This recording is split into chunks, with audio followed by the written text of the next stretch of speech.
మన మీద ఎందుకు దేవుని కనికరం వచ్చిందంటే, ఆదాం హవ్వలు అయితే తెలిసి చేశారు, కానీ వారి సంబంధులుగా పుట్టిన మనకు తెలియకుండానే పాపము చేత ఆల్రెడీ మన పుట్టుకలోనే ఆ పాపం ఉంది కనుక దాని ఫలం మనలో కనబడతా ఉన్నందున దేవుని కనికరం మన మీదకి వచ్చింది. అర్థమైందా? అందుకే తెలియకయే మనం పాపులమయ్యాం. అది మన తప్పు కాదు, మన మూలపితరులు ఎవరైతే ఉన్నారో వాళ్ళ తప్పు.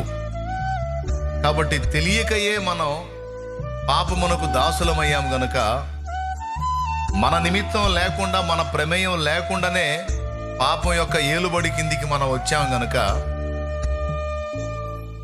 మన నిమిత్తం లేకుండానే మనల్ని ఆ పాపం నుంచి విడుదల చేయడానికి దేవుడు పూనుకున్నాడు.